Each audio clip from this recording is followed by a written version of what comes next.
Bonjour à tous, la séance est ouverte. L'ordre du jour appelle les questions au gouvernement. La parole est à Monsieur Dominique Potier pour le groupe socialiste.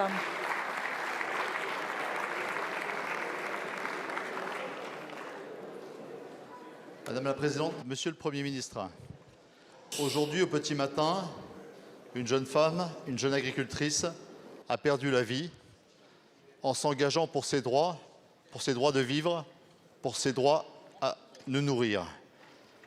Son mari, sa fille sont dans un état de santé extrêmement grave. L'émotion est vive.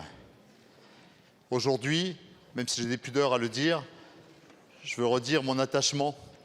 Je voudrais vous dire simplement que je suis paysan, mais que nous pouvons dire aujourd'hui que nous sommes tous paysans.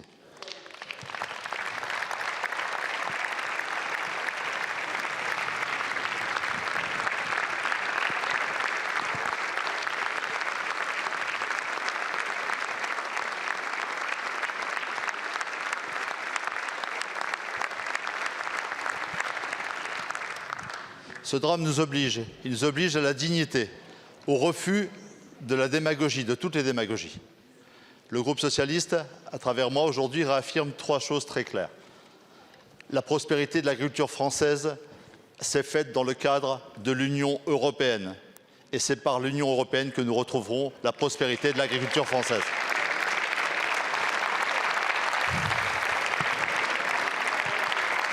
La deuxième affirmation est que nous refuserons toujours, même si ce n'est pas populaire, d'opposer écologie et économie, car notre souveraineté alimentaire dépend de la santé du vivant.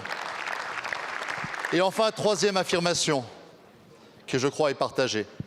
Nous ne réussirons pas à gagner le pouvoir d'achat de nos concitoyens au prix de la destruction des emplois industriels et agricoles, mais par le partage de la valeur. Les normes devront toujours être ajustées, elles devront toujours être appliquées avec humanité. Mais ne nous trompons pas d'adversaire.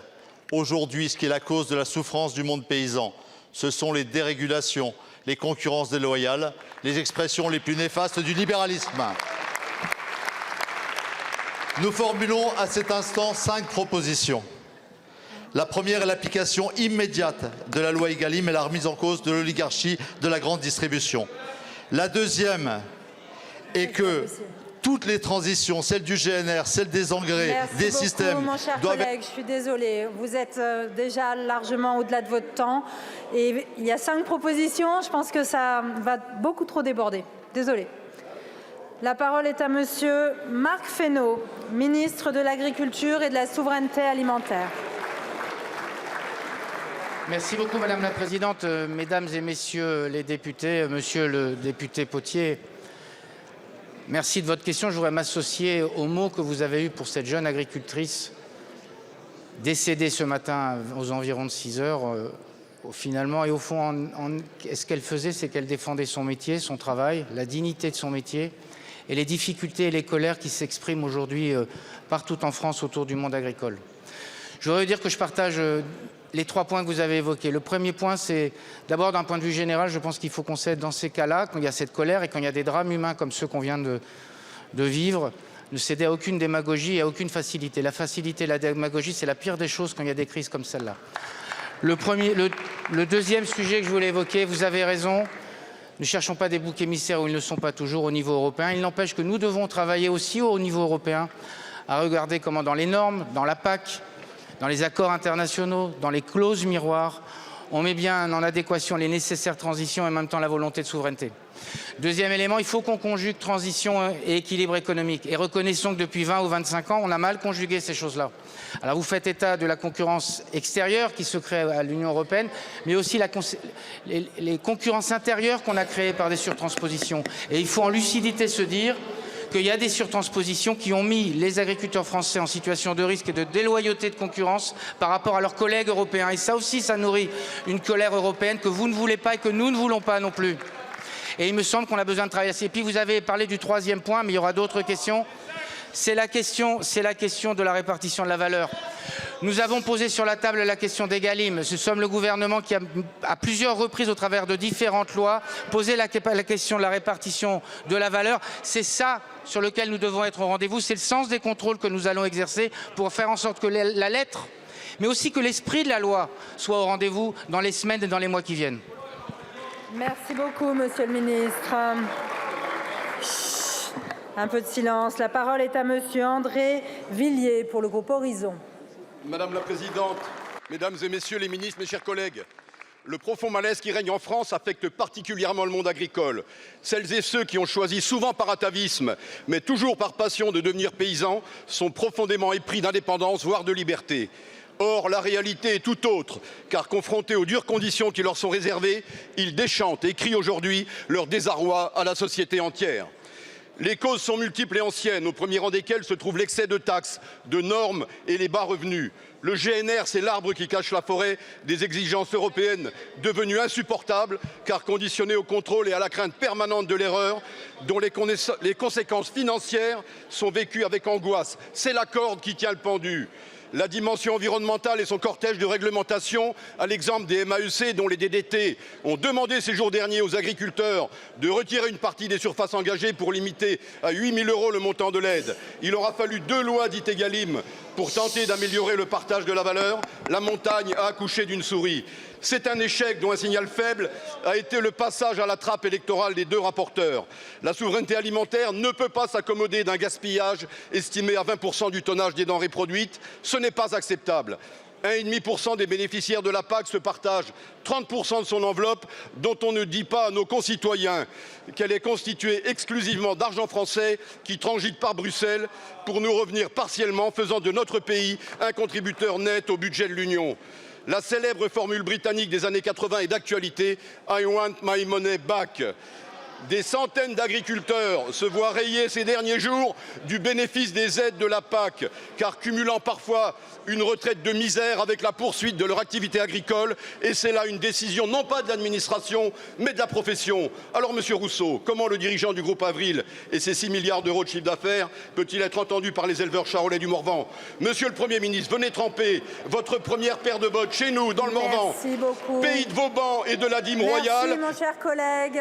Merci beaucoup. Ouais. La parole. Merci Madame la Présidente, Mesdames et Messieurs les députés. Monsieur le député Villiers, j'ai nulle intention de polémiquer, mais je vais vous dire une chose, on n'a nul intérêt d'opposer les agricultures entre elles. On n'a nul intérêt à opposer les céréaliers, les maraîchers, les viticulteurs et les éleveurs bovins ou les éleveurs de porc. Ça n'est pas rendre service à l'agriculture que d'opposer les agriculteurs. Et la force de l'agriculture française, c'est sa diversité.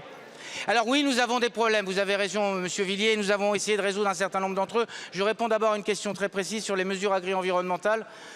Nous avons redéployé, comme je l'avais annoncé au mois de décembre, un certain nombre de crédits qui permettront de donner droit à l'ensemble des demandes qui sont faites par les agriculteurs. Ça avait été évoqué par Thierry Benoît en Bretagne et donc nous allons dans les jours prochains donner droit aux demandes des agriculteurs. Pourquoi? Parce que les mesures agri-environnementales, ce sont des mesures qui permettent d'encourager les pratiques vertueuses.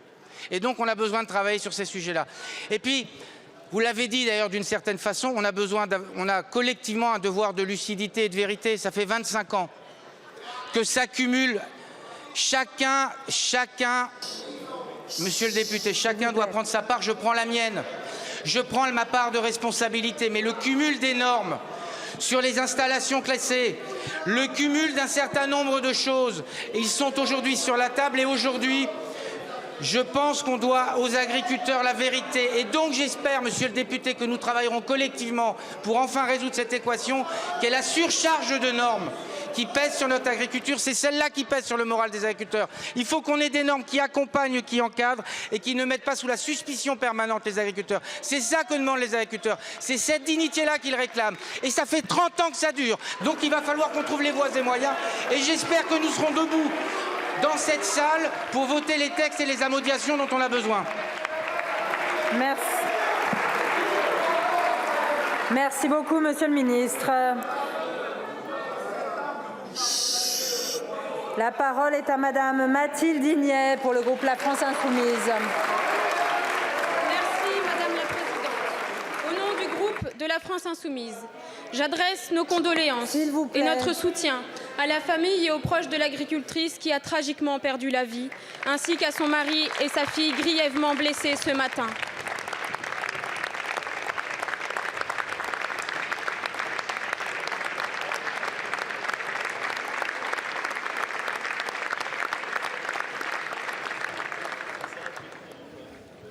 Monsieur le ministre de l'Agriculture, les agriculteurs sont des centaines à se mobiliser pour défendre leurs droits. Depuis des mois, nous vous alertons sur le mal-être et la grogne qui montent dans les campagnes. Alors que l'inflation alimentaire a atteint 14% en un an, les prix payés aux agriculteurs ont baissé de 10%. Entre les deux, l'industrie agroalimentaire a augmenté de 71% son taux de marge. Vous ne voyez pas le problème ? Les industriels se gavent, alors qu'en bout de la chaîne, les agriculteurs et les consommateurs se font asphyxier. Et tout ça avec la complicité du gouvernement. À votre absence totale de propositions s'ajoutent les problèmes qui relèvent de votre responsabilité. Lactalis méprise ses producteurs avec des prix honteux et vos lois Egalim laissent faire. Le budget des MAEC était mal calibré. Vous avez mis des mois à réagir. Les agriculteurs bio traversent une crise sans précédent. Vous ne leur proposez que des miettes. Les aides PAC tardent à venir et les trésoreries se dégradent. Que fait votre ministère? Nos agriculteurs sont en compétition avec le reste du monde et vous continuez à signer les accords de libre-échange. Le monde agricole a toujours su s'adapter et aujourd'hui encore il est prêt. Il suffit de lui donner les moyens. Sans mesures ambitieuses, nos campagnes risquent de finir aussi vides que la loi que nous attendons depuis un an. Alors réveillez-vous, monsieur le ministre. Les agriculteurs disparaissent, il y a un suicide tous les 2 jours. Des centaines de familles sont détruites chaque année à cause de l'incertitude et de la précarité des marchés agricoles. Ça suffit, vos discours creux et vos reculades. Les paysans veulent vivre de leur travail. Alors, allez-vous enfin leur garantir des prix rémunérateurs par la mise en place de prix planchers, comme nous l'avons proposé en novembre dernier? Allez-vous soutenir notre proposition de moratoire sur les accords de libre-échange? Je vous remercie. La parole est à monsieur Marc Fesneau, ministre de l'Agriculture. Merci beaucoup, Madame la Présidente, Mesdames et Messieurs les députés. Madame la députée Igné, dans des moments aussi graves que ceux qu'on traverse, je pense que chacun doit faire aussi son examen de conscience, si je peux me permettre. Moi, je vais vous dire ce que j'entends des agriculteurs. J'entends des agriculteurs qui en ont marre, qu'à longueur de plateau, qu'à longueur de reportage, qu'à longueur d'expression, on vienne dénigrer leur travail, on vienne faire croire que notre agriculture ne serait pas la plus vertueuse, la plus qualitative, la plus respectueuse de l'environnement, en France et à l'international. C'est ça qui leur fait du mal aussi. Alors moi, je prends mes responsabilités, mais vous, je vous invite à prendre les vôtres. À prendre les vôtres pour qu'on trouve le juste prix et la rémunération. Et à prendre les vôtres pour qu'enfin on leur dise qu'on leur fait confiance. Et qu'on va les accompagner dans les transitions, pas qu'on va les braquer, et pas qu'on va leur caler un modèle qui n'existe que dans des utopies qui n'existent nulle part sur la terre. C'est ça qu'on a à faire, et c'est ça le droit de vérité qu'on a vis-à-vis des agriculteurs. C'est ça qu'ils réclament. Je vous assure, allez sur le terrain, écoutez-les. Écoutez-les. La colère qui s'exprime, c'est une colère d'un sentiment de relégation, de mépris et de déclassement. Et c'est ça contre lequel il faut lutter.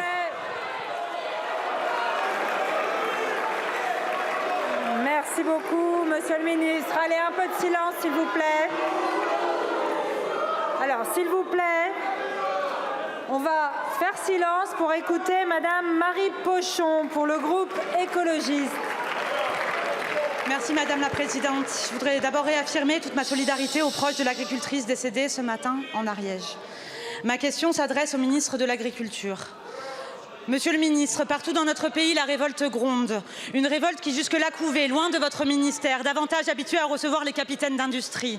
Les agriculteurs dénoncent un modèle qui ne fonctionne pas et l'impossibilité de vivre de leur métier. Les écologistes sont solidaires de leur lutte pour vivre dignement. Monsieur le ministre, depuis 30 ans, ceux qui nous gouvernent ont choisi de placer notre modèle agricole sur la voie de l'industrialisation, de la compétitivité à outrance et du libre-échange dérégulé. Allez. Un peu de silence, s'il vous plaît. Laissez madame Pochon poser sa question. Et si vous souhaitez que le ministre y réponde, il faudrait d'abord qu'il puisse l'entendre. Madame Pochon, continuez. Résultat, des inégalités immenses avec 20% des fermes qui captent plus de la moitié des aides européennes. Un agriculteur sur 5 qui vit sous le seuil de pauvreté. 100 000 fermes qui ont disparu en 10 ans. On entend qu'il faudrait simplifier les normes, accélérer les procédures au nom de la sacro-sainte compétitivité. Mais est-ce qu'on veut vraiment être compétitif avec les fermes usines brésiliennes qui détruisent l'Amazonie?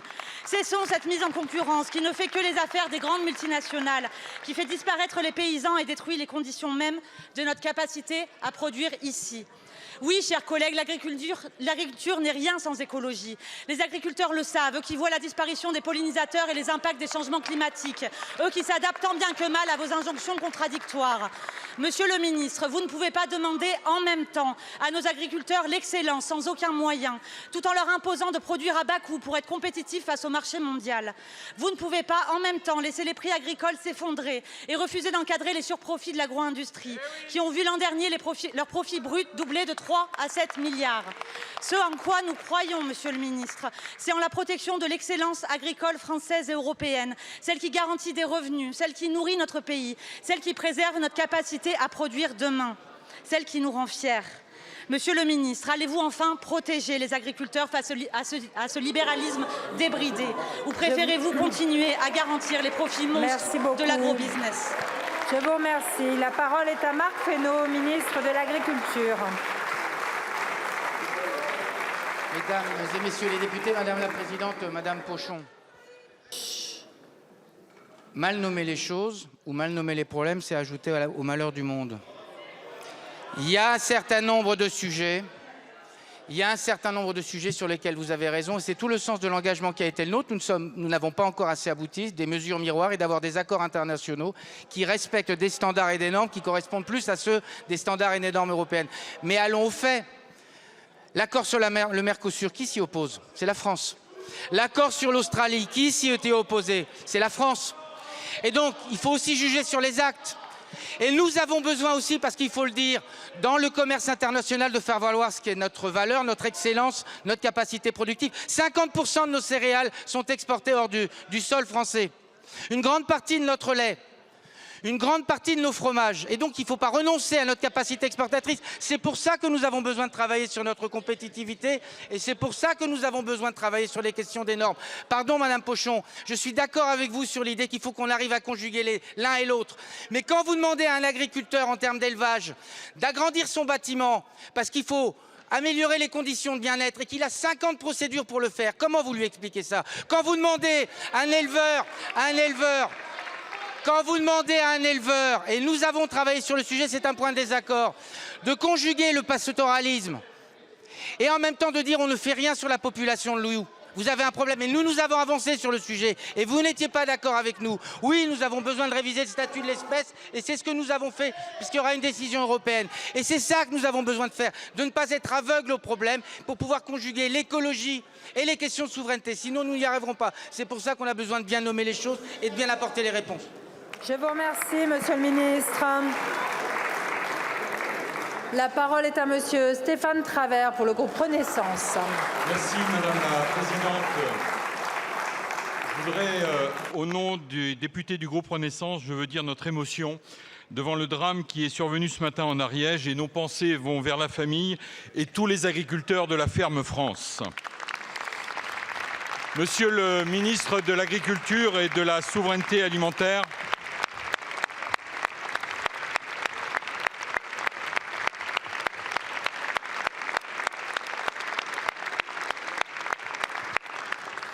Monsieur le ministre de l'Agriculture et de la Souveraineté alimentaire, la France est une grande nation agricole. La France est reconnue pour la qualité et la durabilité de son agriculture et de ses systèmes. Les agriculteurs font partie de l'identité de notre pays et détiennent une partie de la solution aux défis qui nous font face. Soyez assuré, Monsieur le ministre, que la représentation nationale est fière de ces agriculteurs, de leur engagement et de leur courage. En Europe, l'Allemagne, la Roumanie, les Pays-Bas connaissent des manifestations d'ampleur sur la taxe sur les carburants, la diminution des cheptels notamment. En France, le mouvement de colère des agriculteurs nous rappelle combien le dialogue et la recherche de solutions pérennes doivent être au cœur de nos priorités.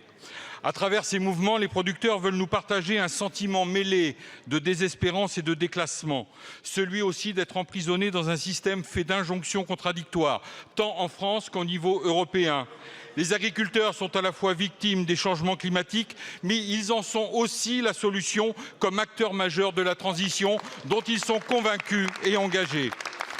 Aujourd'hui, Monsieur le Ministre, ils nous demandent de lever les freins sur la compétitivité, de respecter les accords passés dans la loi Egalim. Ils n'acceptent plus d'être entravés dans leur travail quotidien avec des contraintes franco-françaises qui les mettent dans l'impasse, alors que parfois leurs voisins européens n'y sont pas soumis. Ces revendications, Monsieur le Ministre, elles sont légitimes. C'est le sens du vote de la résolution pour lutter contre les surtranspositions que j'avais déposée et que nous avons adoptée à une très large majorité en mai dernier. C'est un message de confiance que nous devons envoyer à l'agriculture française, car les agriculteurs ne réclament pas plus d'interdictions, mais plus de solutions et plus de liberté et moins de... Merci. La parole est à Monsieur le Premier ministre. Merci Madame la Présidente, Mesdames et Messieurs les députés, Monsieur le Ministre Stéphane Travert. Tout à l'heure, à Pamiers dans l'Ariège, une femme, une mère de famille, une agricultrice a perdu la vie. Son mari et sa fille sont gravement blessés à l'heure où nous nous parlons. C'est une profession qui est en deuil. C'est toute notre ruralité qui pleure une famille. Mais ce drame résonne en chacune et en chacun d'entre nous. Et c'est tout un pays qui est touché. Je veux à nouveau, au nom du gouvernement et en votre nom à tous, rendre hommage à cette famille, leur dire notre solidarité et notre soutien.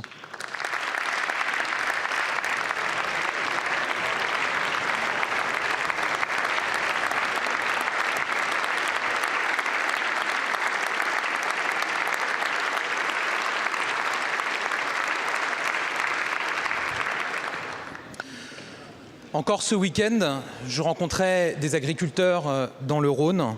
J'étais hier avec le ministre de l'Agriculture, avec la FNSEA, les jeunes agriculteurs, et je rencontrerai l'ensemble des organisations représentatives de nos agriculteurs aujourd'hui et dans les jours à venir.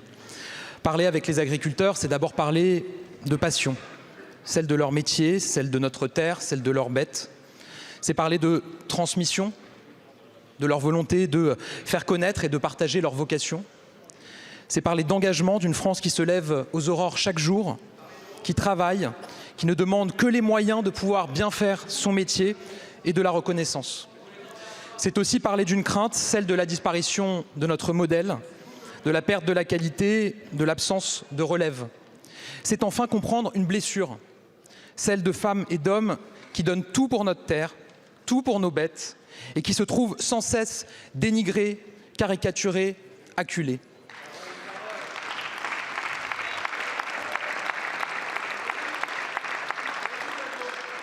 Et je le dis avec le plus grand calme, mais aussi avec la plus grande détermination.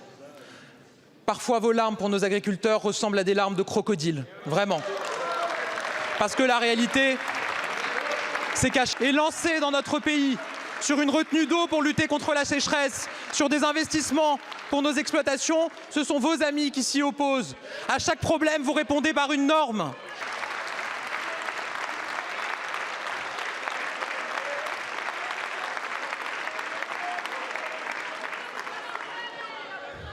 Parler avec nos agriculteurs, c'est évidemment parler avec des femmes, des hommes qui sont évidemment dans l'angoisse, et je vais y revenir. Mais c'est aussi parler avec des femmes et des hommes lucides. Lucides sur l'importance de l'Union européenne, et ça a été redit par le ministre Marc Fesneau, pour les aides de la PAC, pour nos capacités d'export. Et donc je le dis, il y a aussi une lucidité face à ceux qui butinent de colère en donnant le sentiment qu'on pourrait sortir de l'Union européenne.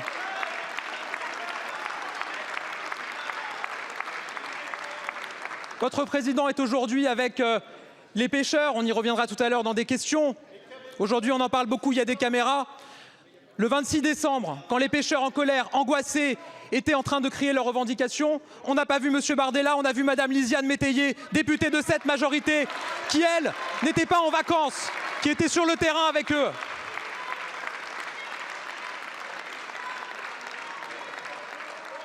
en échangeant avec les représentants de nos agriculteurs, nous avons eu l'occasion de revenir sur les grands sujets et vous l'avez fait, monsieur Stéphane Travert. Il y a des enjeux de très court terme sur le versement des aides qui sont dues à nos agriculteurs face aux catastrophes qui sont survenues, face aux maladies, et nous y sommes mobilisés avec le ministre Marc Fesneau. Il y a l'enjeu des négociations commerciales et nous aurons l'occasion d'ici la fin de semaine, Bruno Le Maire a d'ores et déjà fait des annonces sur les contrôles, d'annoncer des initiatives en la matière. La loi Egalim doit être respectée, on ne renégocie pas les matières premières agricoles. Nous avancerons également sur la question des normes et de la simplification. Nous avons engagé un travail avec les représentants des agriculteurs qui nous feront remonter toutes les propositions. Nous regarderons toutes les propositions et nous prendrons toutes les mesures utiles et nécessaires dans le cadre du projet de loi porté par le ministre de l'Agriculture. Oui, nous allons avancer sans tabou, sans faux semblants, avec une détermination et avec la mobilisation de cette majorité qui, elle, n'a jamais fait défaut à nos agriculteurs. Je vous remercie. La parole est à monsieur Grégoire de Fournas pour le Rassemblement national. Merci Madame la Présidente. Ma question s'adresse au Premier ministre. Je voudrais commencer par rendre hommage à cette agricultrice tuée ce matin par un chauffard lors d'une manifestation d'agriculteurs dans l'Ariège.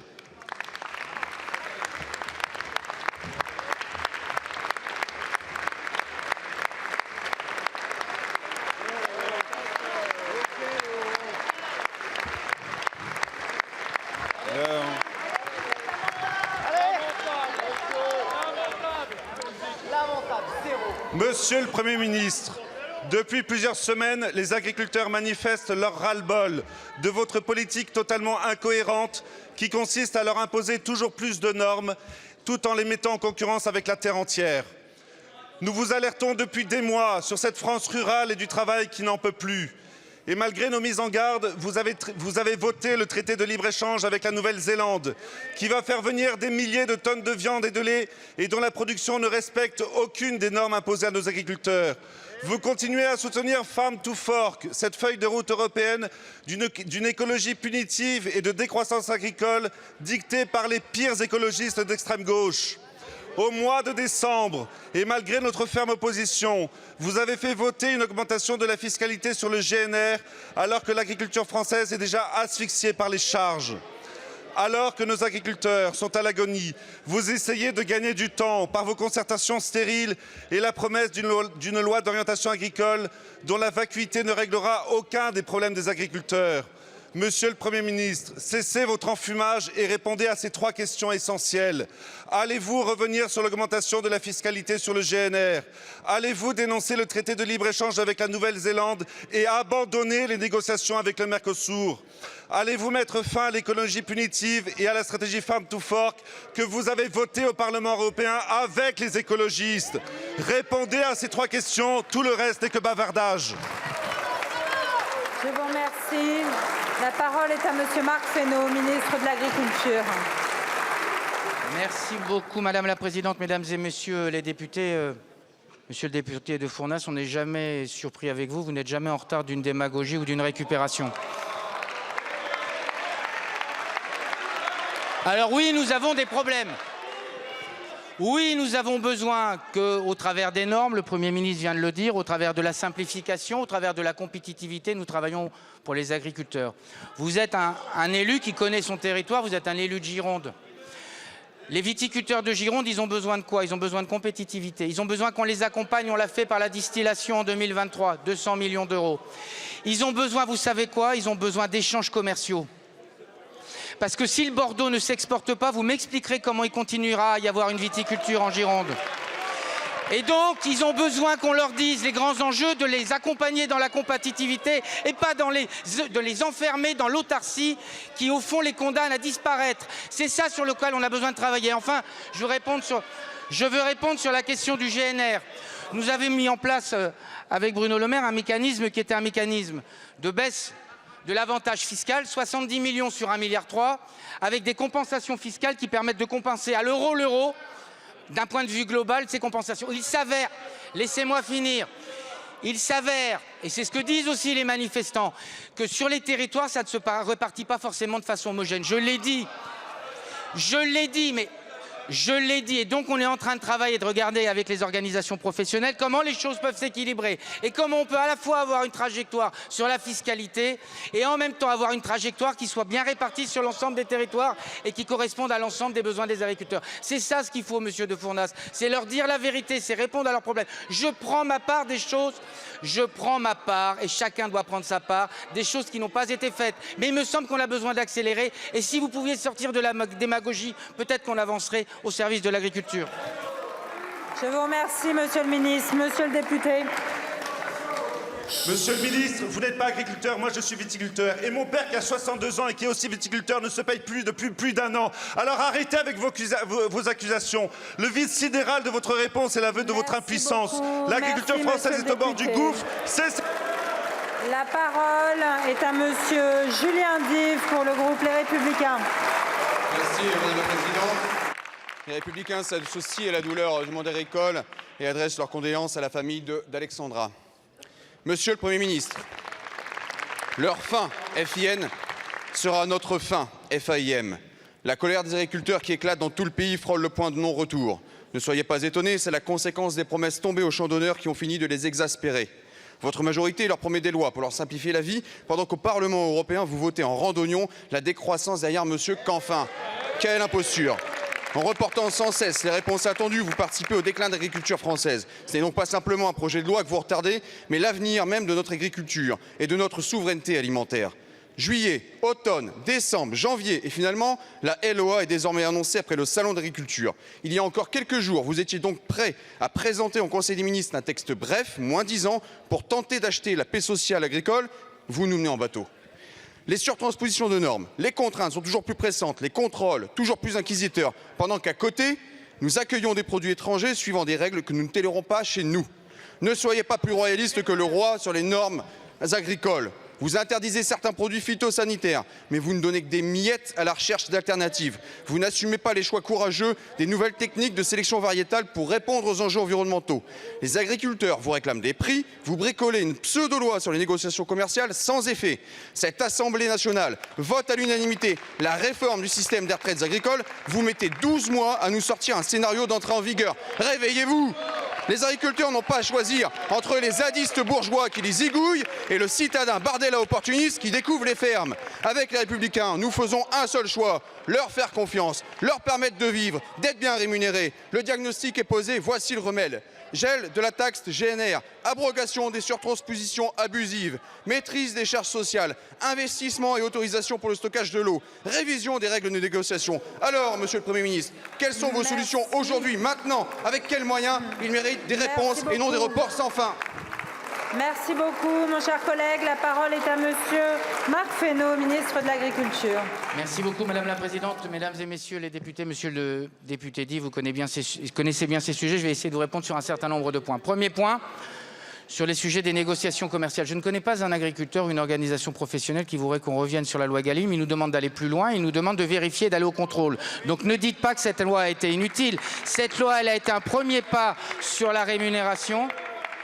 Cette loi, et on a besoin que il a parlé des négociations commerciales, je crois, il me semble que ça fait partie d'Egalim. Et donc on a besoin d'aller plus loin, de faire en sorte que la contractualisation soit respectée, de faire en sorte d'inciter un certain nombre de filières à rentrer dans Egalim. C'est ça qu'on a besoin de faire, on a besoin d'y travailler ensemble. Deuxième élément, sur la loi d'orientation. Nous avions un texte, effectivement, centré sur la question du renouvellement des générations, avec des moyens importants qui ont été d'ailleurs votés budgétairement, j'en dirai un mot juste après. Il nous semble que dans le moment qu'on traverse, on a besoin d'accélérer sur un certain nombre de procédures qui étaient d'ailleurs, et vous le savez, inclus dans le pacte.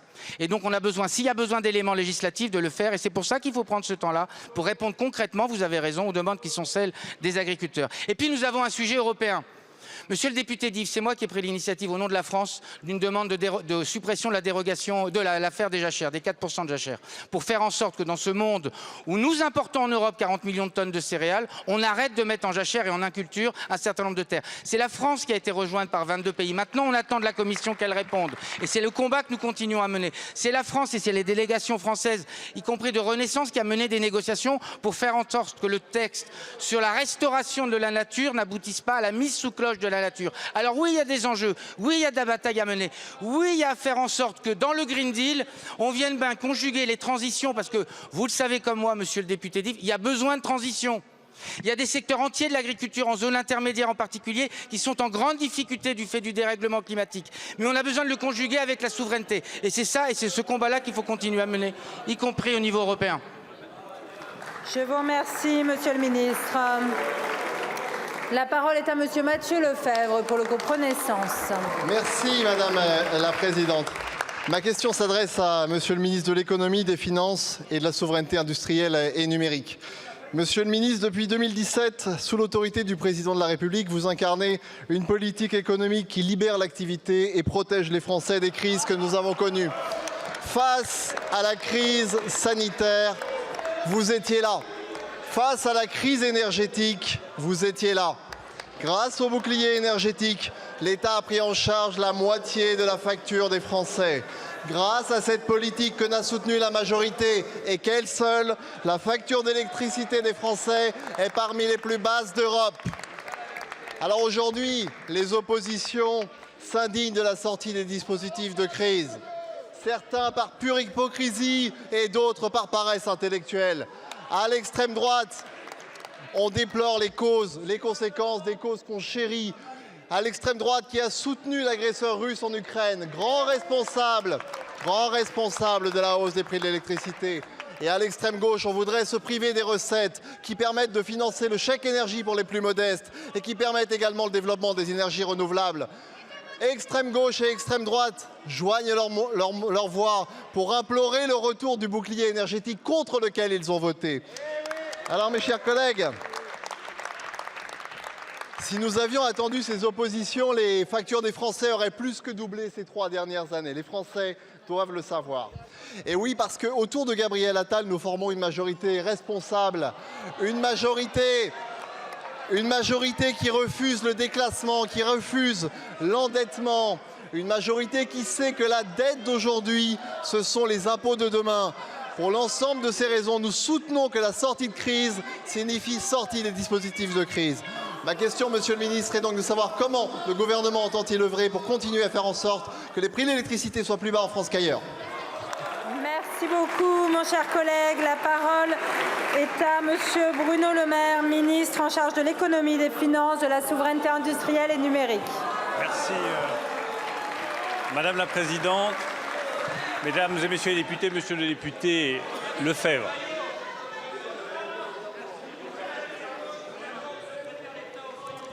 Silence.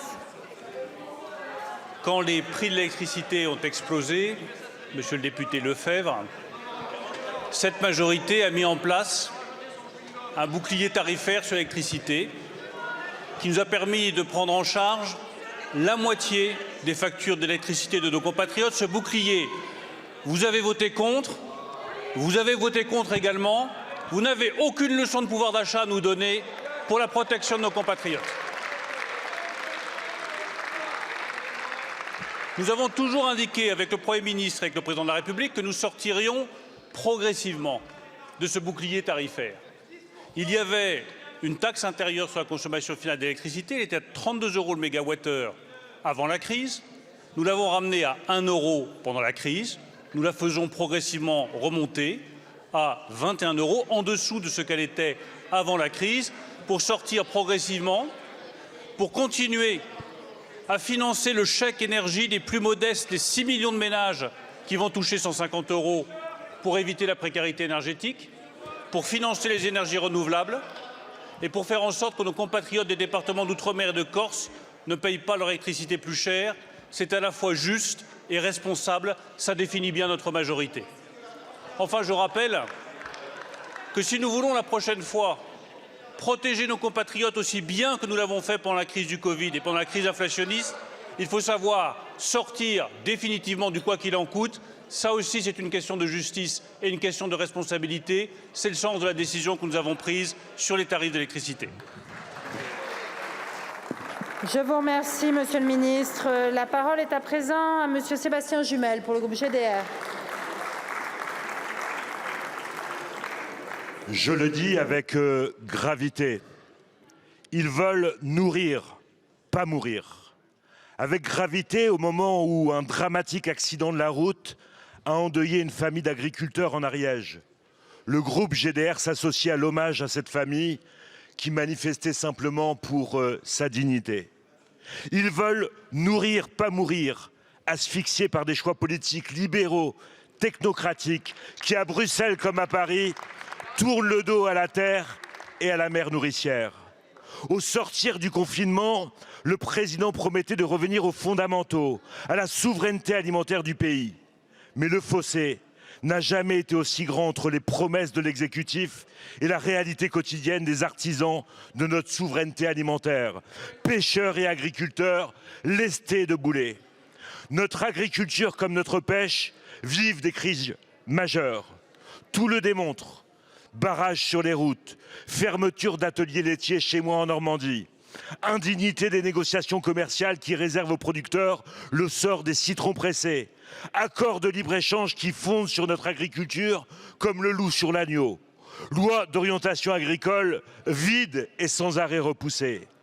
À la pêche, même tempête. 450 bateaux assignés à quai autour du golfe de Gascogne. Brexit, plan de sortie de flotte, envolée des prix du gasoil avec des aides taries pour les armements à plusieurs navires. Avalanche de contraintes réglementaires et pour couronner le tout, baisse des quotas.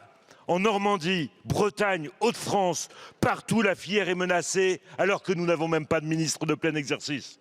Et pendant ce temps, vous supprimez la détaxe sur le gasoil agricole, vous laissez filer les quotas de notre pêche artisanale, vous ajoutez 10% d'électricité pour tout le monde. Monsieur Marc Fesneau, pas de pipeau, pas de blabla, pas de posture. Les réponses, vous les devez à ceux qui nourrissent la France et vous devez les actes. Merci, mon cher collègue. La parole est à monsieur Marc Fesneau, ministre de l'Agriculture. Merci beaucoup, Madame la Présidente, Mesdames et Messieurs les députés. Monsieur le député Jumel, vous êtes à la fois une terre agricole et une terre de pêcheurs. Et pas de blabla, et je vais vous dire exactement ce qu'on essaie de faire depuis des années avec un certain nombre de résultats qui sont tangibles. J'ai parlé tout à l'heure des lois Egalim. Elles ont permis de reposer la question de la juste rémunération. Et je suis sûr que nous pourrons partager ensemble la nécessité que nous battions en brèche tous ceux qui viennent nous expliquer à longueur de plateau télévision que le juste prix, c'est le prix le plus bas. L'agriculture, elle a un coût et comme elle a un coût, elle doit trouver son prix et c'est notre responsabilité de faire appliquer les lois qui ont été votées dans les assemblées et c'est notre responsabilité aussi collectivement de faire en sorte que dans le débat, on vienne à chaque fois dire, dans le débat inflation, oui mais quelle est la rémunération des agriculteurs ou des pêcheurs? Premier élément. Deuxième élément, les agriculteurs, ils ont besoin qu'on les accompagne dans les transitions. Le budget de l'agriculture cette année, c'est 1,2 milliard d'euros de plus.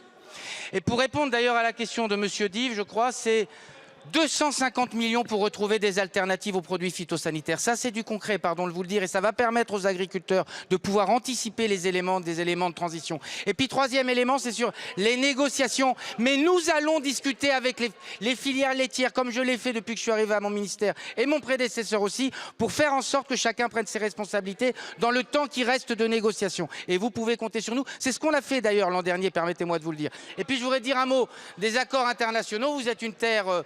que vous le vouliez ou non, laitière. Et donc une terre qui exporte des produits laitiers. Et donc on a besoin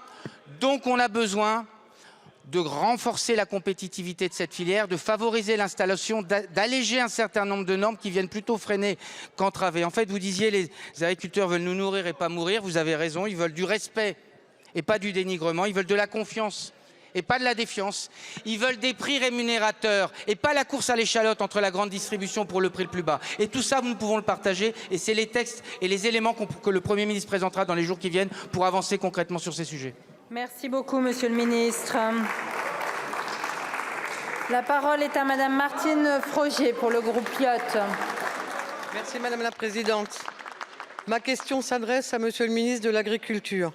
Je m'adresse à vous en tant que député de l'Ariège, une Ariège meurtrie en ce jour sombre.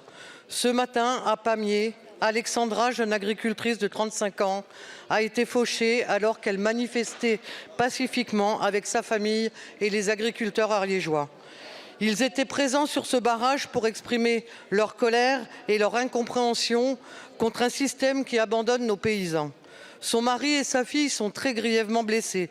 Toutes mes pensées vont à eux et j'adresse toutes mes condoléances à la famille, aux proches et à l'ensemble du monde paysan qui est endeuillé aujourd'hui. J'associe mon collègue député de l'Ariège, Laurent Pagny-Fous, qui est actuellement en place aux côtés des agriculteurs.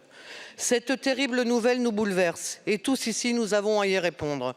Depuis plusieurs mois, la colère des agriculteurs éclate au grand jour.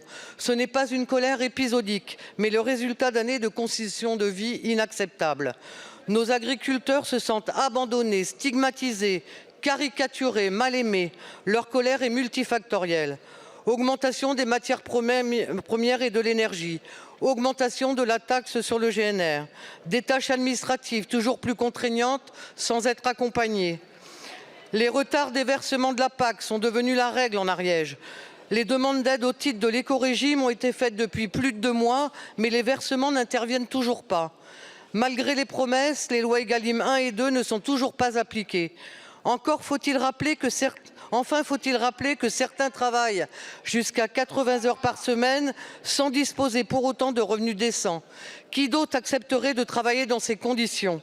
Alors, Monsieur le ministre de l'Agriculture, je vous le demande solennellement, combien d'autres drames, suicides ou accidents faudra-t-il pour qu'enfin nos agricultures soient entendues? Monsieur le ministre de l'Agriculture, prenez la mesure du désarroi, du découragement et de la colère du monde agricole. Venez les rencontrer, venez en Occitanie. Il n'est plus temps d'attendre. L'agriculture doit désormais être déclarée priorité nationale. Merci beaucoup, ma chère collègue. La parole est à Marc Fesneau, ministre de l'Agriculture. Merci beaucoup, Madame la Présidente, Mesdames et Messieurs les députés, Madame la députée Froger. Je voudrais vous remercier de votre question et de la dignité de votre question, parce qu'au fond, les problèmes que vous posez, dans le drame que vous avez vécu dans l'Ariège, sont réels. Je voudrais d'abord m'incliner devant la mémoire de cette jeune agricultrice. Elle avait 37 ans. Elle défendait son métier pacifiquement sur un endroit où il s'était organisé. L'enquête et la justice diront ce qu'il en est de manifestement de ce qui est cet accident, mais je voudrais m'associer à la fois à la peine de sa famille, à la peine des agriculteurs de l'Ariège et à la peine de toute la nation face à ce qui est un drame inconcevable quand on veut défendre son métier. Deuxième élément de réponse, je me rendrai dans les minutes qui viennent, je pars en Ariège pour aller à la rencontre et témoigner dans ce moment de deuil et d'émotion du soutien de la nation et du soutien du gouvernement, du Premier ministre, du Président de la République dans ce territoire endeuillé qui reconnaît de nombreuses difficultés. Je me souviens d'un déplacement que j'ai fait, vous étiez à mes côtés, nous avions évoqué un certain nombre de sujets, je pense en particulier en Ariège au sujet de la prédation qui nourrit beaucoup de querelles et beaucoup d'incompréhension dans le monde agricole et sur lequel il faudra bien qu'un jour ou l'autre, comme on l'a fait sur le loup, on puisse avancer.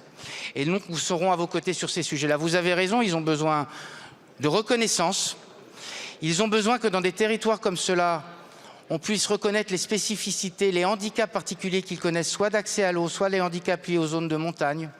Ils ont besoin qu'on reconnaisse ces systèmes de petites exploitations de polyculture élevage qui ont besoin de se diversifier, mais qui ont besoin d'accès à l'eau pour un certain nombre d'entre eux et qui ont besoin d'être accompagnés dans les transitions. C'est le sens d'ailleurs des fonds de transition que nous mettons sur la table. Et donc je me rendrai donc en Ariège, je me rendrai prochainement aussi en Occitanie pour d'autres sujets.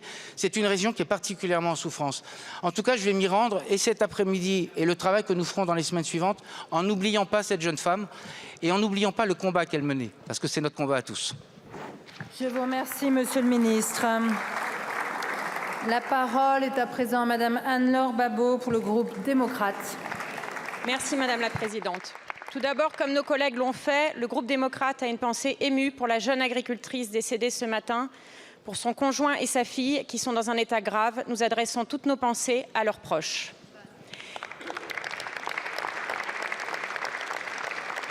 Ma question s'adresse au ministre de l'Économie et des Finances, Bruno Le Maire, et concerne la question des négociations commerciales qui impactent directement nos agriculteurs.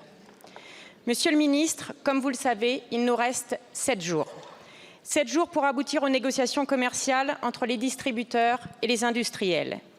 C'est donc le moment d'agir, Monsieur le ministre, d'être auprès de nos entreprises, de nos agriculteurs et de contrôler massivement nos distributeurs et certains industriels qui régulièrement ne respectent pas la loi. Nos agriculteurs sonnent l'alarme. Ils sont les victimes d'un modèle économique qui les dessert, porté par nos grands distributeurs. Ils sont victimes d'une course au prix le plus bas, d'un partage de la valeur qui n'est pas équitable. Or, un agriculteur sur 5 vit sous le seuil de pauvreté. 5 € de l'heure, c'est ce que gagne en moyenne un agriculteur exploitant. Si nous voulons à l'avenir manger français, la question du revenu agricole est centrale. Nous avons un patrimoine à conserver et l'agriculture la plus durable du monde. Si la transition agroécologique doit se mener activement, elle a un coût. Les agriculteurs ne doivent plus être la variable d'ajustement. La loi Egalim a pour objectif de sanctuariser les matières premières agricoles. Si ces dernières années, nous avons pu constater des améliorations dans les échanges, cette année, dans une grande partie des négociations, ce n'est pas le cas. Alors, Monsieur le Ministre, en novembre dernier, vous aviez annoncé une mission gouvernementale afin de travailler en profondeur le sujet. Dans l'immédiat, j'aimerais savoir quelles actions vous comptez mettre en place pour répondre à la souffrance de nos agriculteurs. Je vous remercie. Je vous remercie. La parole est à Monsieur Bruno Le Maire, ministre de l'Économie, des Finances, de la Souveraineté industrielle et numérique. Merci Madame la Présidente, Madame la députée Edlaure Babot. La loi Egalim, toute la loi Egalim doit être intégralement et rigoureusement respectée. Et nous y veillerons avec le ministre de l'Agriculture et avec le Premier ministre. Nous veillerons au respect de la loi Egalim sur le volet aval de cette loi qui prévoit qu'entre les producteurs et les industriels transformateurs, un certain nombre de clauses doivent figurer dans les contrats. J'y suis d'autant plus attaché que lorsque j'étais ministre de l'Agriculture, j'ai mis en place ces contrats pour protéger le revenu des producteurs agricoles. Il y a une clause de révision des prix, il doit y avoir une clause de révision des prix dans chaque contrat. Il y a une clause de transparence, il doit y avoir une clause de transparence dans chaque contrat. Enfin, un prix est un prix. Quand un industriel s'est engagé auprès d'un producteur de lait à le rémunérer 390 € la tonne de lait, il ne doit pas le payer 385 ou 380, il doit rigoureusement respecter les termes du contrat. Nous doublerons les contrôles sur les transformateurs industriels de 120 l'année dernière à 240 en 2024 en augmentant le nombre d'agents de la DGCCRF pour assurer le bon contrôle du respect des contrats entre industriels transformateurs et producteurs. En aval, même chose. Nous avons une disposition qui a été voulue par l'intégralité des députés de cet hémicycle, qui est une clause dite de soclage du revenu des agriculteurs, qui prévoit que lorsqu'il y a une variation du prix du produit dans la grande distribution, le revenu des agriculteurs ne doit pas être la variable d'ajustement de cette variation de prix. Nous veillerons à ce que cette clause de soclage soit rigoureusement et strictement respectée par l'intégralité des producteurs, là aussi des distributeurs, là aussi nous multiplierons les contrôles nécessaires et nous prononcerons toutes les sanctions exemplaires pour faire respecter la loi Egalim par les distributeurs comme par les industriels pour protéger le revenu des producteurs. Je vous remercie, Monsieur le Ministre. La parole est à Monsieur Kevin Pfeffer pour le Rassemblement national. Merci Madame la Présidente, Monsieur le Ministre de l'Économie. Ça y est, vous avez eu la lourde charge d'annoncer aux 20 h la première grande mesure du gouvernement de Gabriel Attal. Vous qui nous promettiez solennellement qu'il n'y aurait pas de rattrapage des prix, pourtant, une nouvelle hausse de 10% sera bien appliquée au tarif de l'électricité le 1er février 2024. La 4e hausse depuis la réélection d'Emmanuel Macron, plus 45% en 2 ans, du jamais vu. En moyenne, ce sera plus 18 € par mois pour une famille qui se chauffe à l'électricité, plus 116 € par mois pour nos boulangers déjà asphyxiés et combien de milliers d'euros ajoutés à la détresse de nos agriculteurs. Les Français sont condamnés à rembourser l'argent que vous avez distribué pendant les élections. Alors que 30% d'entre eux ont froid chez eux ou renoncent à se chauffer correctement par manque d'argent. Cela monte même à 50% chez les Français vivant dans nos campagnes. Vous devriez avoir honte de ces résultats après 7 ans au pouvoir. Malgré toutes vos excuses et tous vos mensonges, ces hausses sont bien le fruit de choix énergétiques erratique de votre gouvernement et de votre choix de rétablir une taxe alors que le prix de l'électricité baisse sur les marchés. Le RN réitère ses propositions. Baisse de la TVA de 20 à 5,5 sur toutes les énergies. Libérer la France des règles absurdes du marché européen de l'électricité.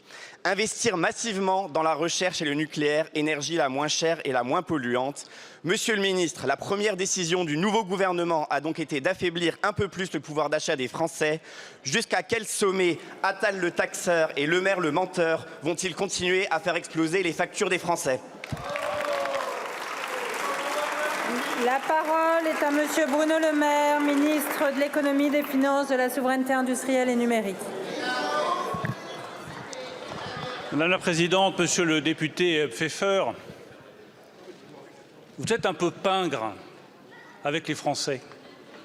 Votre proposition de baisse de la TVA sur l'électricité de 20 à 5,5%, ça représente une économie de l'ordre de 300 € par an pour les ménages, là où nous avons pris en charge la moitié de la facture jusqu'à 1 000 € pour les ménages par an. Nous avons fait 3 fois mieux. Nous sommes 3 fois plus généreux que vous pour défendre le pouvoir d'achat des Français. Vous nous parlez de nucléaire, vous nous parlez de population précaire, vous nous parlez d'énergie renouvelable. Mais qu'est-ce qui va financer les énergies renouvelables, le nucléaire et la protection des plus précaires, sinon la taxe intérieure sur la consommation finale d'électricité, qui est là pour financer l'avenir de l'électricité française, la souveraineté et l'indépendance de la nation en matière de production électrique? Je croyais que le Rassemblement national était attaché à l'indépendance et à la souveraineté française. Je m'aperçois que ce n'est pas le cas. Mais dans le fond, cet exemple de la taxe intérieure sur la consommation finale d'électricité, elle montre assez bien l'irresponsabilité totale du Rassemblement national. Et elle montre assez bien ce que vous êtes comme formation politique. Vous n'avez aucune solution pour le passé. Vous n'avez que des critiques pour le présent et vous n'avez aucune proposition pour l'avenir. Voilà qui résume bien le Rassemblement national. Je vous remercie, Monsieur le ministre. Monsieur le député. Monsieur le ministre, avec vous, ce qui est bien, c'est que c'est toujours la faute des autres, jamais de la vôtre. Qui a abandonné nos centrales nucléaires et hydrauliques face aux pressions des écologistes et de l'Union européenne? C'est vous. Qui a fermé Fessenheim? C'est vous. Qui a subventionné les éoliennes, nous rendant dépendants au gaz russe de M. Poutine? C'est vous. Alors vous faites les mauvais choix. Demain, nous ferons les bons et les Français nous font confiance. Merci beaucoup. Monsieur le ministre.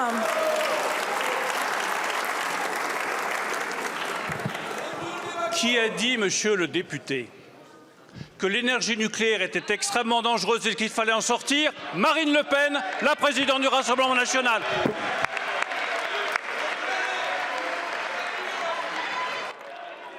La parole est à monsieur David Habib. Merci Madame la Présidente. Je veux moi aussi dire ma grande émotion après ce qui s'est passé à Pamiers ce matin.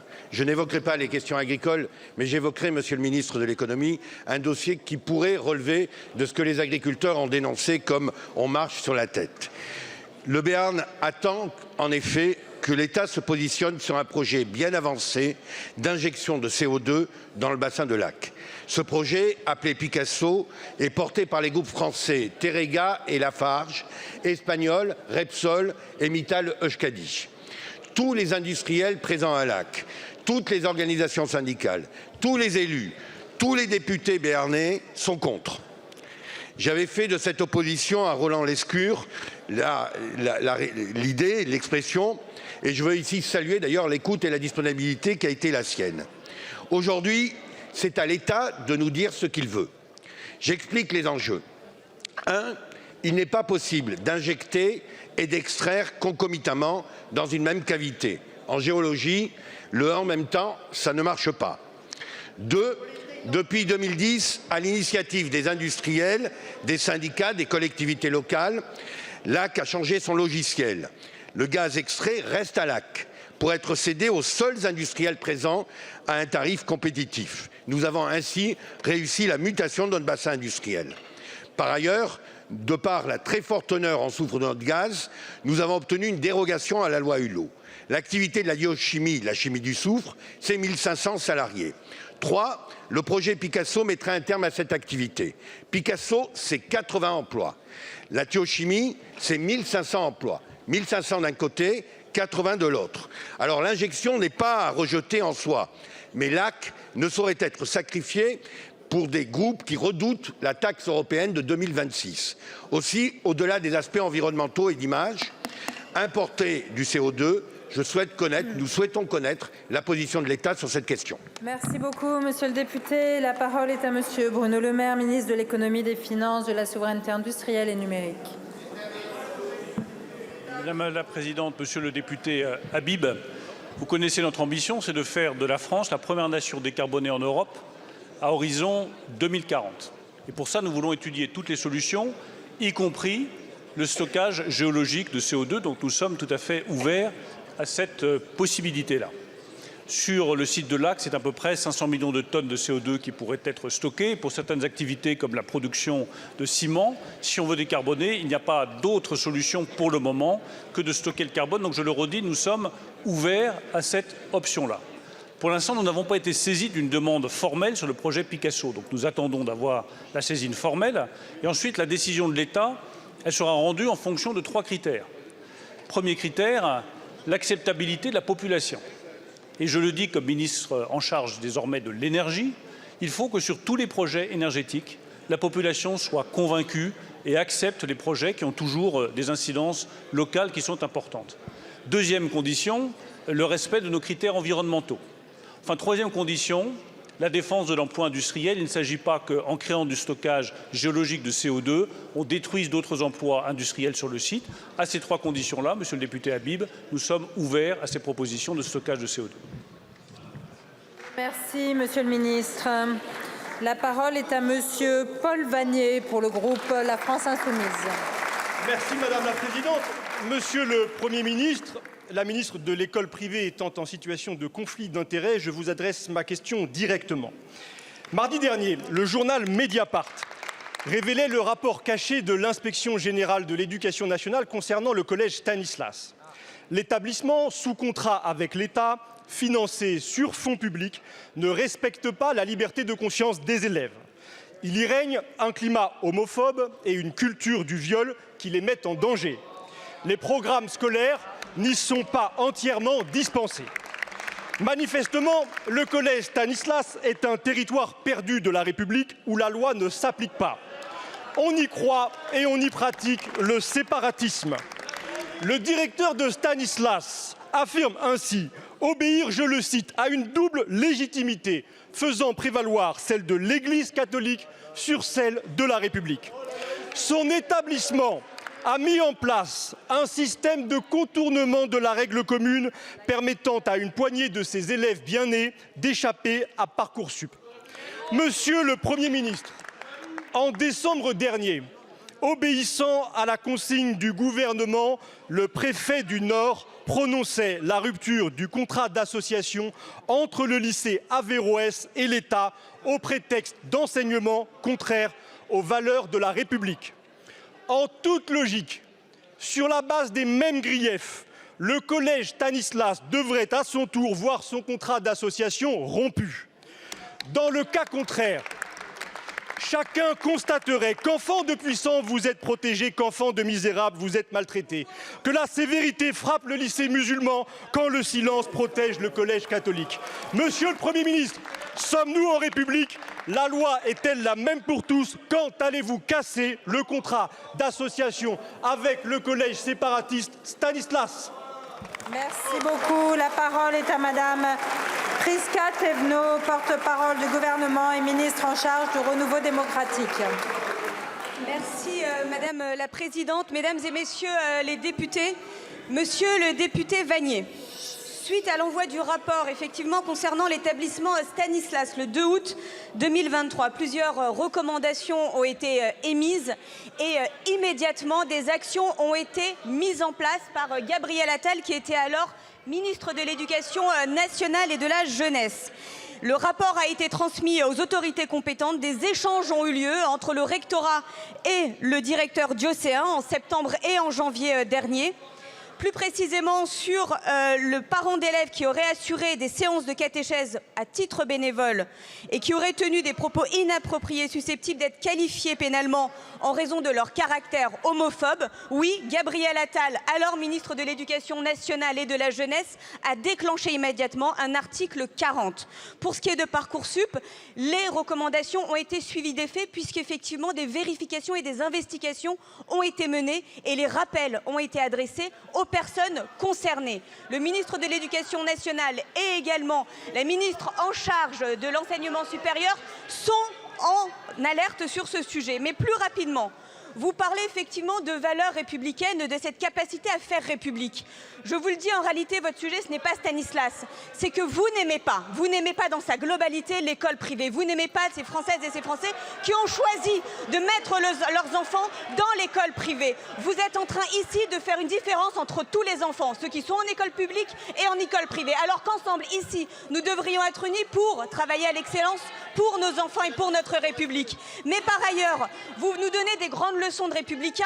Appelez peut-être à commencer par les appliquer, c'est-à-dire vous portez une écharpe, appelez à respecter les règles que vous appelez à faire voter ici. Je vous remercie, Madame la Ministre. La parole est à Monsieur Philippe Juvin pour le groupe Les Républicains.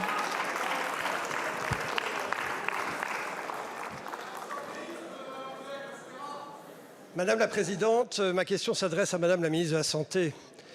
Au mois de juillet, ici, nous avions alerté votre prédécesseur, Madame la Ministre, car 20 000 médecins à diplôme étranger hors Union européenne, les PADU, concouraient pour exercer la médecine en France. Votre administration, alors, avait décrété qu'on prendrait seulement 2700 candidats sur 20 000. Pourquoi 2700? Personne n'a jamais compris. On a besoin de médecins et avouez qu'en limiter aussi arbitrairement le nombre, c'est assez absurde. Alors, nous vous avions dit, n'en prenez pas 2700, mais prenez tous ceux qui ont le niveau. Bref, faites un examen, pas au concours. Monsieur Braun a ignoré notre proposition, le concours a eu lieu, et puis la catastrophe annoncée n'a pas tardé, donc vous avez dû prendre hier, dans la précipitation, des mesures de rustine qui ne règlent rien au fond, car le concours des PADU reste totalement inadapté. Alors je repose ma question, Madame la Ministre, comme je l'ai posée à Monsieur Braun. Allez-vous transformer le concours de PADU en examen, afin d'admettre tous les médecins qui ont le niveau et les affecter là où on en a besoin? Je vous remercie, Monsieur le député. La parole est à Madame Catherine Vautrin, ministre du Travail, de la Santé et des Solidarités.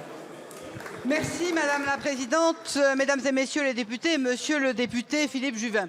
Monsieur le député, vous l'avez dit, effectivement, il y a ce sujet de ces praticiens qui aujourd'hui travaillent dans notre système de soins et dont évidemment la présence est tout à fait importante. C'est la raison pour laquelle, conformément à ce qu'a dit Monsieur le Président de la République le 16 janvier dernier, il était important de répondre aux attentes de celles et ceux qui aujourd'hui travaillent dans nos hôpitaux. C'est le sens du décret qui est sorti hier et qui répond effectivement à cette évaluation des compétences de 2023 et qui a permis de clarifier la situation de 2700 praticiens. La situation pour eux est la suivante. Lorsqu'ils ont validé cet examen et qu'ils sont en poste dans notre pays, ils peuvent rester là où ils le sont. Nombreux sont d'ailleurs les députés qui, depuis que je suis au gouvernement, m'ont alerté sur la nécessité qu'il y avait de trouver des réponses pour celles et ceux qui apportaient des réponses en matière de santé.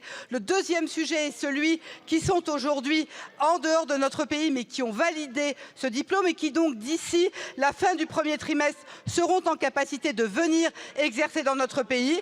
Le troisième sujet, c'est celui de celles et ceux qui quelque part ont raté cet examen et pour lesquels il y a une capacité à retravailler d'ici 2024. Donc derrière votre question, il reste deux sujets. Le premier, c'est effectivement la situation de celles et ceux qui sont là jusqu'en 2024. La deuxième, c'est celle de la validation. Dans tous les cas, c'est une réponse concrète pour 2700 d'entre eux et je ne doute pas que nos concitoyens qui attendent des médecins de proximité ont déjà une part de réponse. Je vous remercie, Madame la Ministre. Monsieur le député. Oui, Madame la Ministre, vous n'avez pas répondu à la question que je vous posais sur la transformation du concours en examen. Bon, pour augmenter le nombre de médecins, doubler le numerus clausus, abolissez l'oral de la fin de première année, garantissez le SMIC aux externes, encouragez le cumul emploi-retraite des médecins et toutes les mesures que nous avons votées dans la proposition de loi de l'excellent collègue Noder. Mais nos propositions, c'est toujours pareil, Madame la Ministre. Soit vous les ignorez, soit vous les confisquez sans dire que ça vient de chez nous. C'est la stratégie du coucou, vous savez, cet oiseau qui prend le nid de l'autre. Et encore pour en bâcler l'application. Alors, cette affaire des PADU, Madame la Ministre, elle révèle une question de méthode. Vous n'écoutez jamais les propositions des oppositions. Acceptez cette idée extravagante que d'autres que vous puissent avoir des idées intelligentes. Nous comptons sur vous. Ne soyez pas la ministre d'un seul camp. Soyez la ministre qui écoute le Parlement, Madame la Ministre, tout le Parlement, et pas seulement vos amis. Merci beaucoup, mon cher collègue. Madame la Ministre.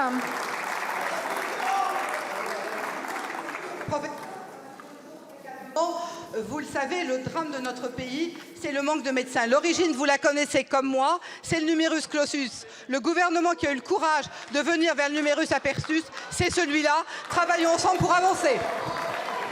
Je vous remercie, Madame la Ministre. La parole est à Madame Lisiane Métayer pour le groupe Renaissance. Madame la Présidente, Monsieur le Premier ministre. Depuis hier, les bateaux de la pêche de la façade atlantique sont à quai en application de la décision du Conseil d'État d'interdire la pêche dans le golfe de Gascogne pendant 1 mois. Cette décision fait suite à une saisine de 4 associations environnementales visant à réduire les captures accidentelles de petits cétacés.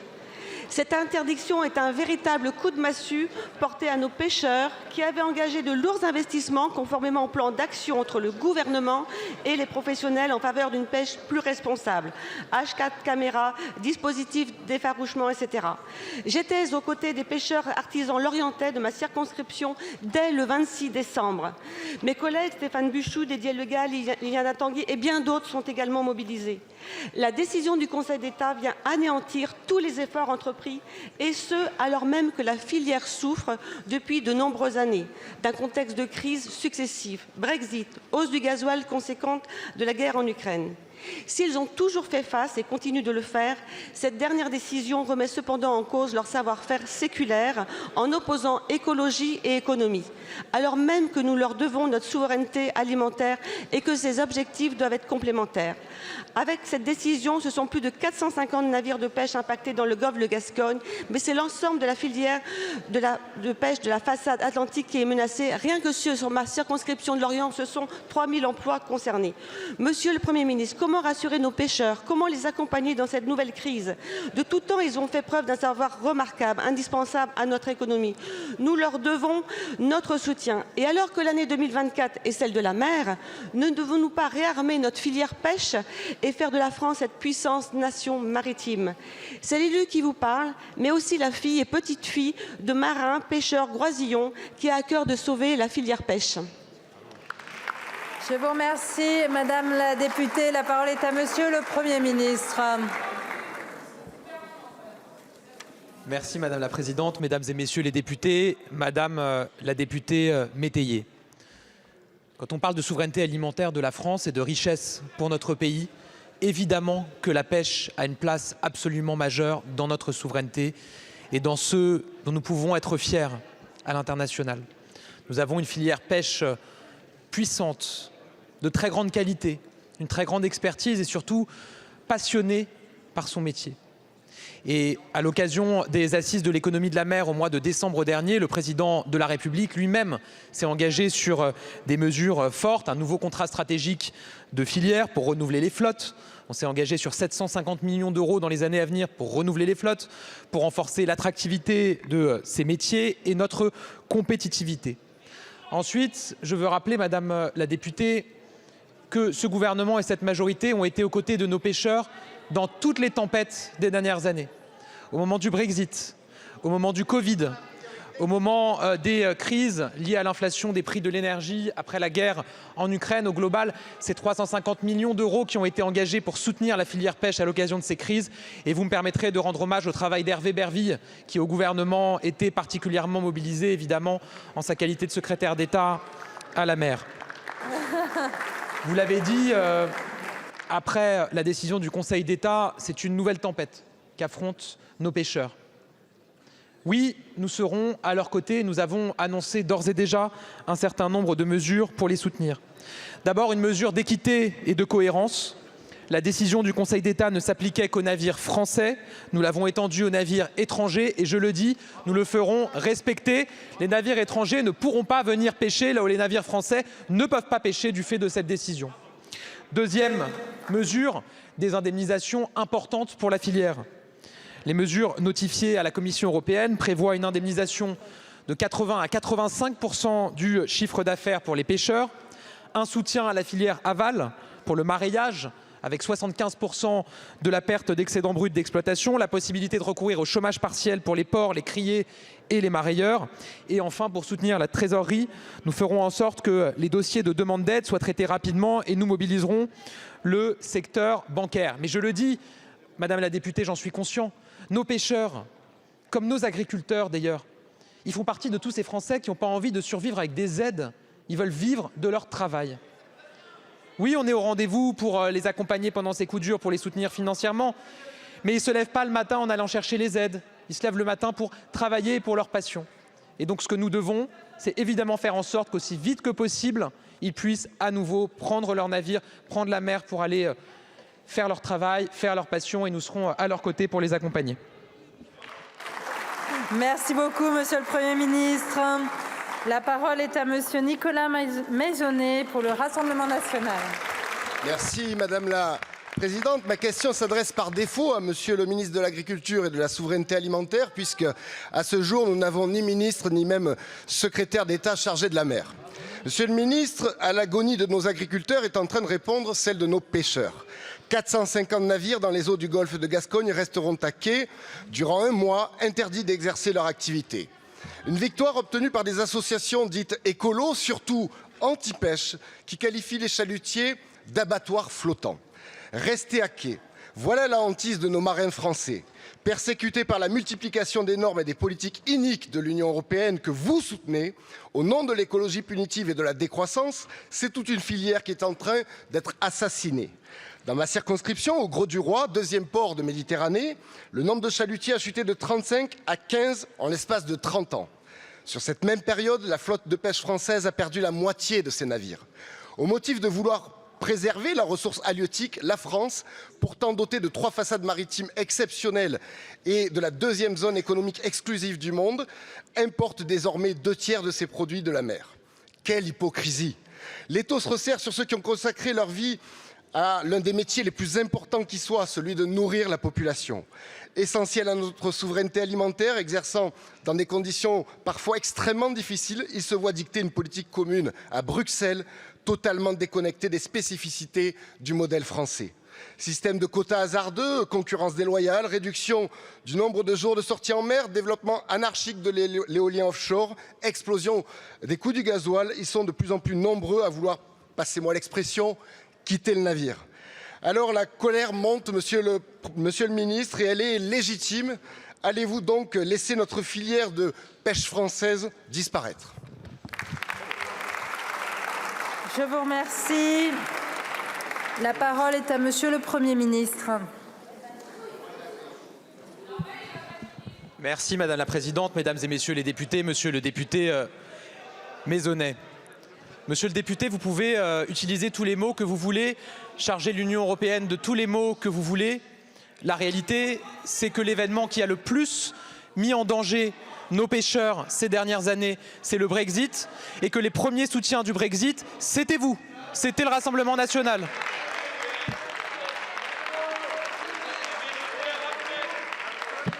Il y a même dans les quelques communes que vous dirigez, que dirigent des élus du Rassemblement national, des rues du Brexit qui ont été inaugurées par les élus du Rassemblement national. C'est dire à quel point vous soutenez ça. Oui, c'était la plus grande mise en danger de nos pêcheurs. Et si nous sommes parvenus par un accord à sauver nos pêcheurs dans le cadre du Brexit, en les protégeant, en leur permettant de travailler, c'est certainement pas grâce à vous, c'est grâce à tout le travail qui a été engagé par la majorité, le gouvernement Michel Barnier à l'époque, qui s'est mobilisé aussi sur le sujet. Et la réalité, c'est que vous parlez des risques pour nos pêcheurs, mais à aucun moment, quand ils ont fait l'objet de grandes difficultés, notamment sur le prix du carburant, sur ces sujets liés au Brexit, ni au Parlement européen, ni ici, on a entendu les élus du Rassemblement national aller les défendre. Non.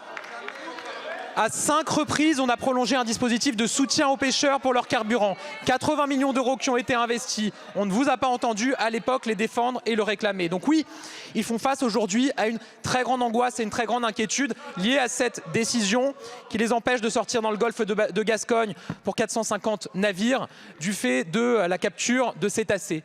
On est au rendez-vous comme on l'a toujours été dans toutes les tempêtes pour les accompagner, avec un soutien que je rappelais il y a un instant en matière d'indemnisation. Mais je suis parfaitement conscient que ce qu'ils attendent, encore une fois, ce n'est pas des aides, c'est de pouvoir travailler. Et évidemment, le cœur de notre mobilisation, c'est de leur permettre de reprendre la mer aussi vite que possible.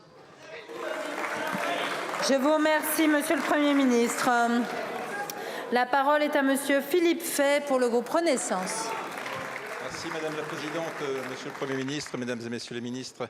Chers collègues, plus de 2 mois et demi après les premières inondations dans le Pas-de-Calais, de nombreux concitoyens sont encore les pieds dans l'eau.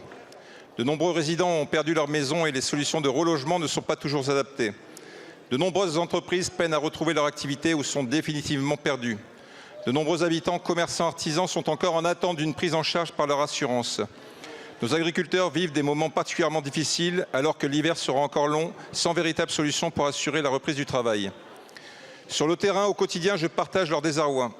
Un quotidien marqué également par de nombreuses visites ministérielles et je veux remercier ici les différents membres du gouvernement qui ont pris la mesure de la situation comme vous, Monsieur le Premier ministre, pour votre premier déplacement le jour même de votre nomination. De nombreuses annonces ont été formulées, des solutions d'urgence sont travaillées. Pourtant, nous sommes encore loin du bout du tunnel. Trop de sujets restent en suspens et la détresse a fait place à la colère. Mais aujourd'hui, nous devons faire face en ayant foi en la résilience, la solidarité et la ténacité des habitants du Pas-de-Calais. À ce titre, ils me le disaient encore ce dimanche lors d'une réunion à Montreuil-sur-Mer. Ils souhaitent s'engager, participer, donner leur avis sur l'avenir de leur territoire. Ils ne veulent pas seulement être victimes de ce cataclysme, mais être pleinement acteurs pour que cela ne se reproduise plus ici comme ailleurs. Les élus locaux, dont je salue l'action exemplaire et dévouée, veulent également pouvoir agir, mais avec les mains libres, forts de leur expérience et leur connaissance fine du territoire. Tout cela ne pourra se faire qu'à hauteur d'homme au sein de comités locaux regroupant les citoyens, les élus et tous les organismes concernés. Les habitants connaissent leur territoire, les élus locaux connaissent leur territoire. Faisons leur confiance, libérons les énergies, simplifions encore et toujours les démarches administratives qui entravent beaucoup trop notre action collective. Face à cette catastrophe hors norme, c'est un appel de détresse que je lance. Monsieur le Premier ministre, pouvez-vous nous rappeler les actions engagées par le gouvernement et que compte-t-il faire pour l'après? Merci. Merci beaucoup, mon cher collègue. La parole est à Madame Prisca Thévenot, porte-parole du gouvernement et ministre en charge du renouveau démocratique. Merci, Madame la Présidente. Monsieur le député, je vous remercie de votre question qui rappelle encore une fois l'importance de continuer à nous mobiliser, à ne surtout pas oublier ces habitantes et ces habitants qui ont été durement touchés, comme vous l'avez justement rappelé. Ils font preuve d'une résilience et d'une ténacité remarquable. Et je sais qu'une fois retournés sur vos terres, vous pourrez leur faire part de ces paroles. Le ministre de la Transition écologique qui me demande de le représenter aujourd'hui est en ce moment même justement à leur côté pour tenir le premier comité ministériel de suivi de la situation des sinistrés. Cette réunion sera l'occasion de faire donc le suivi et de répondre aux attentes fortes et légitimes des habitants et des élus locaux concernant aussi bien la simplification des procédures que le financement de la lutte contre les inondations. S'agissant du financement, le président de la République a assuré le soutien plein et entier des habitants durement touchés et un fonds de soutien de 50 millions d'euros a été immédiatement déployé. Le Premier ministre en a précisé les contours lors effectivement de son premier déplacement en tant que Premier ministre. C'était le 9 janvier dernier. Ce fonds de 50 millions d'euros s'ajoute aux moyens déjà engagés par l'État. Et sur le versement des aides, précisément 93% des sinistrés ont déjà bénéficié d'une expertise et 15 000 acomptes ont déjà été versés par les assureurs. Le gouvernement étudie également des mécanismes supplémentaires pour répondre plus précisément aux besoins des artisans et des commerçants. Vous l'avez également souligné, 281 communes ont d'ores et déjà fait l'objet d'une reconnaissance de l'état en catastrophe naturelle. Un deuxième décret viendra en fin de semaine pour actualiser ce premier décret. Par ailleurs, oui, le gouvernement est pleinement mobilisé, en premier lieu et en premier chef duquel le Premier ministre lui-même, qui chaque semaine s'assure que l'ensemble des actions engagées soient bien mises en place. Et comme il s'y était engagé le 9 janvier dernier, il se rendra à nouveau sur ces territoires sinistrés début février. Je vous remercie. Merci beaucoup, Madame la Ministre. La parole est à Monsieur René Pilato pour le groupe La France Insoumise. Merci, Madame la Présidente. Madame la Présidente, ma question s'adresse au ministre de l'Économie, Monsieur Le Maire. Vous promettiez une augmentation du prix de l'électricité inférieure à 10%. Parole tenue, vous assénez 9,8. Chers pauvres, vous avez sauté 100 repas en 2023 grâce à la bienveillance de Bercy. Vous en sauterez 109,8 au lieu de 110 en 2024. Mon bon prince, les pauvres vous remercient.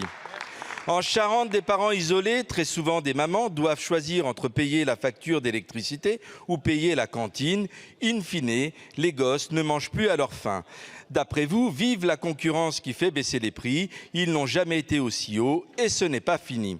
Des prix de vente basés sur une centrale au gaz et totalement déconnectés des prix de production, mais qui permettent de gaver les énergéticiens européens comme jamais.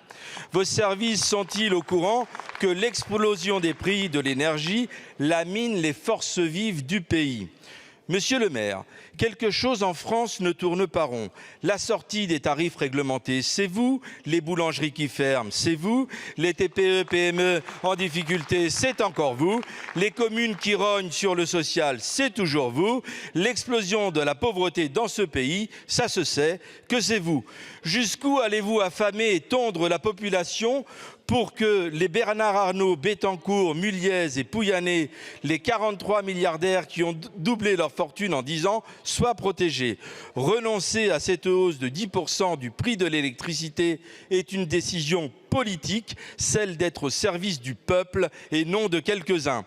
Ma question est simple, allez-vous renoncer à votre hausse d'impôts et trouver l'argent ailleurs en taxant les super profits des énergéticiens par exemple? Je vous remercie. Je vous remercie, monsieur le député. La parole est à Bruno Le Maire, ministre de l'économie, des finances, de la souveraineté industrielle et numérique. Merci madame la présidente, monsieur le député Pilato. Ce qui décidément ne tourne pas rond en France, c'est la NUPES. Quelle incohérence dans vos propos. Vous nous dites qu'il faut protéger le pouvoir d'achat de nos compatriotes contre la flambée des prix de l'électricité. Je ne peux pas être plus d'accord. Mais dans ce cas-là, il y avait un instrument formidable qui s'appelle le bouclier tarifaire sur l'électricité, qu'aucun autre Européen n'a mis en place, qui a représenté au total 44 milliards d'euros de dépenses publiques pour protéger tous les Français contre l'explosion des prix de l'électricité. Vous avez voté contre. Pour protéger le pouvoir d'achat de nos compatriotes, monsieur le député, il fallait revaloriser les minima sociaux et les indexer sur l'inflation. Vous avez voté contre. Pour protéger le pouvoir d'achat de nos compatriotes, il fallait revaloriser les retraites, notamment les retraites minimales. Nous l'avons fait. Vous avez voté contre. Pour protéger le pouvoir d'achat de ceux qui travaillent, il fallait indexer le barème de l'impôt sur le revenu sur l'inflation. Nous l'avons fait. Vous avez voté contre. Tout ce qui protège le pouvoir d'achat des Français, vous avez voté contre. En revanche, vous avez proposé de supprimer la défiscalisation des heures supplémentaires qui, elle, rapporte des centaines d'euros aux ouvriers, aux salariés, aux employés qui décident de travailler davantage. Dans le fond, votre conception de la France, elle est très simple. C'est toujours plus de taxes, toujours plus d'impôts, plus de redistribution, mais toujours moins de rémunération du travail et toujours moins de récompenses pour ceux qui travaillent. Nous avons exactement la vision inverse. Nous récompensons ceux qui travaillent, ceux qui ont un emploi, ceux qui sont salariés et ceux qui font vivre la nation. Merci beaucoup, monsieur le ministre. Monsieur le député. Monsieur le ministre, tout simplement, votre politique économique est tellement bonne qu'il y a un tiers des Français qui sautent à repas. Je vous remercie. La séance des questions au gouvernement est terminée. La séance est suspendue.